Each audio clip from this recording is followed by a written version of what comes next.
So the most important thing that we need to think about is title, picture, and your description. We done all the templates for them. We done all the research for them, but this is what you need to keep in mind. Now I'm gonna explain you from the beginning to end in the terms of listing what each and every section means at the same time. So the first of all, once you will come, you have a title. I told you, you do your keyword research and you add the title right here. I do not use the subtitle. You don't need to use that.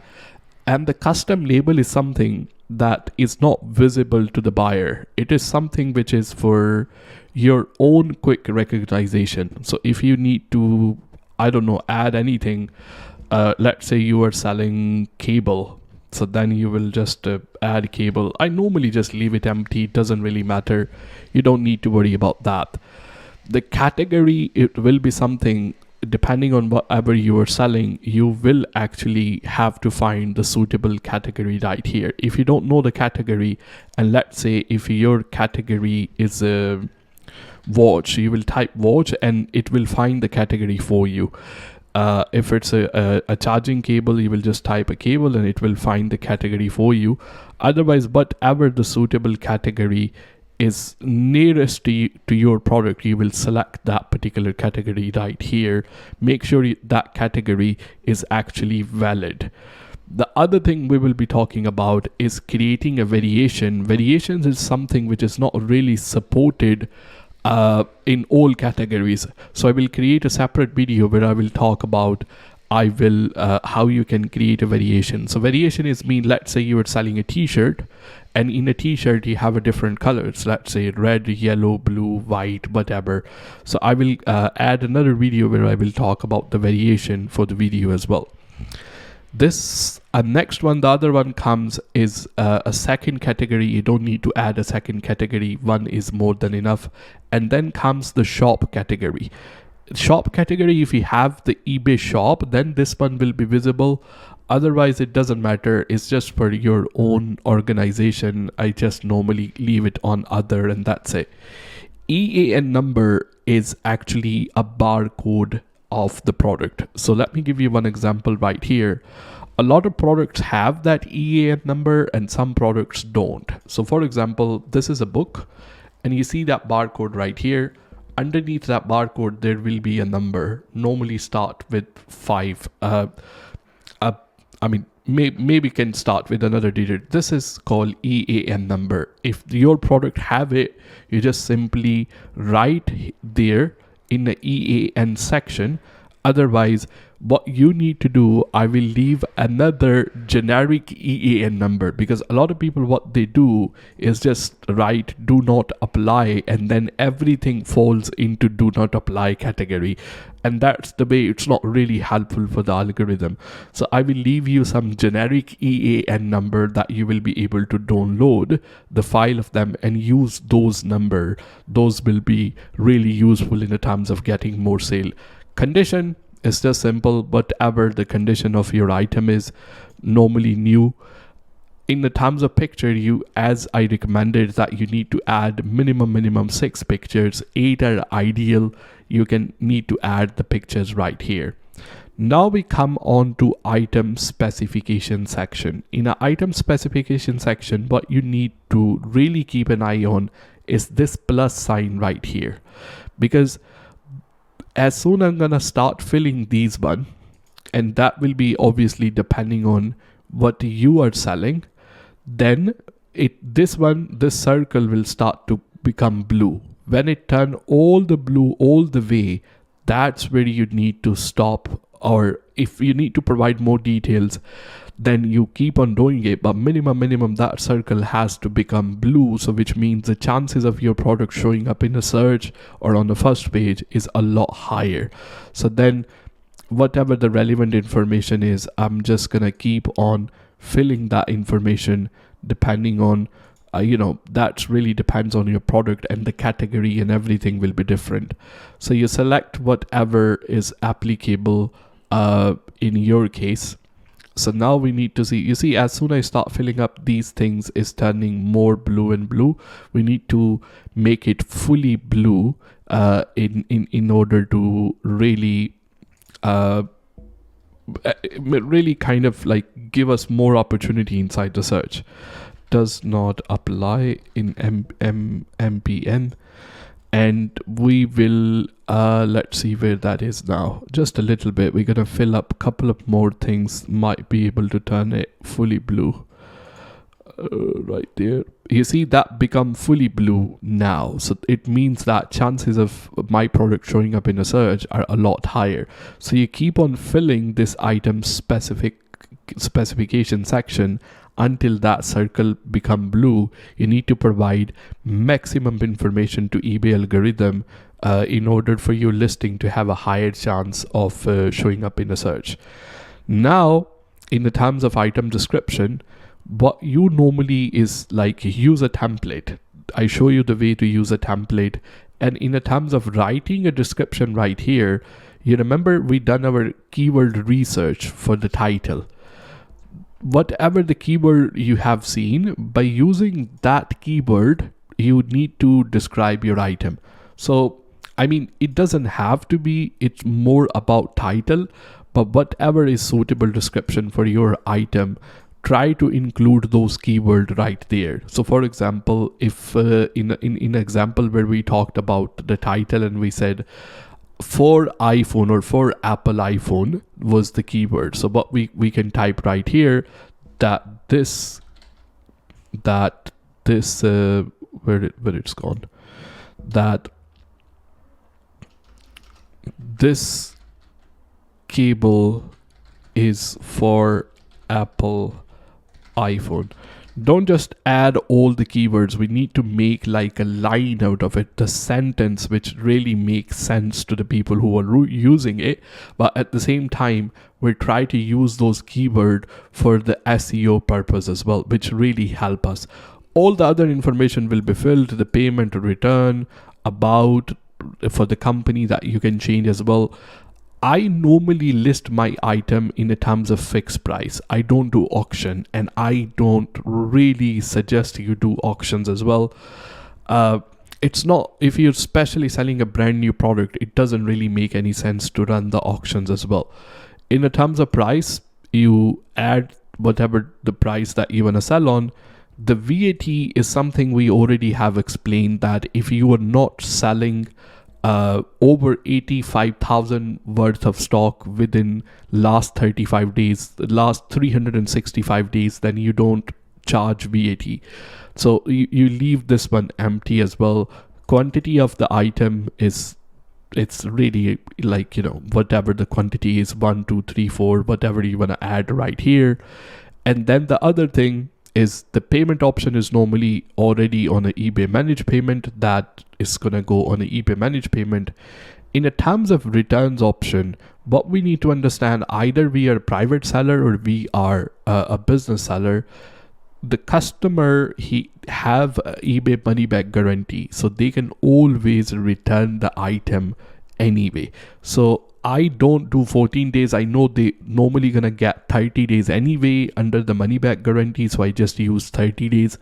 I will explain more in the terms of like who have to pay the postage and how you handle the return into a separate video where I will talk about how you deal with item not received case and returns as well. And then the postage, if they want to pay for the item, will be covered by buyer, but it normally depends on who the buyer blames on. So if they receive the product and they will say that it's not as described, or it looks different, or it arrived damaged, then even though you select buyer from here, you still have to pay for the return postage. But if the buyer is saying they just don't like it, or they have changed their mind, or like they no longer need that item, then the buyer will be the one who will be paying for the return postage as well. Then in the terms of shipping, what we have here is a domestic shipping. So I normally just say, you know, flat cost to our all buyers, and then I normally add 2 shippings. You can add 1, but if you have 2 shipping, then you qualify for eBay top rated seller. So not a lot of people buy with expensive option. Most of the people go with the free option. So whatever the service you are using, you can normally see how long it is taking. It doesn't have to be exactly, just see the number of days. So let's say you are doing a drop shipping where the product is coming from China. So you can just simply select economy shipping from Greater China to worldwide, take 11 to 35 days. So it doesn't have to be exactly that service. You don't need to know the name of it, just need to know how long it is taking. But if you know the name of that particular service, and if you are posting the item by yourself, for example, let's say by using Royal Mail First Class, you just simply use Royal Mail First Class. Other than that, just look at number of days and just select any service which really covers that number of days as well. So that's what you choose right here. I normally offer free shipping, but if you are charging for your postage, then you add that one right here, and then I normally offer free shipping. In the terms of offering an additional service, then you click on offer additional service, and then this one gonna pop up. And what I do is I offer a next day express delivery, but I charge £7.50 for that. By just giving this option to the customer, it's a requirement to become a top rated seller. So you have to provide this option. But for the most cases, once you're just starting out, it's okay if you are not even giving this option as well. Or if you are, let's say, drop shipping from China or something which you can't provide the next day delivery option, just you don't need to do that. Just remove that service. That wouldn't be there at first place. You have to click there on additional service and then offer that one. This is something which is personal preference. Then the dispatch time. So dispatch time is something, let's say, even though you are shipping your item using Royal Mail First Class, but you don't ship every single day. You, let's say, take 1 working days, working day, 2 working day, 3 working day, 4 working day, 5 working day, whatever.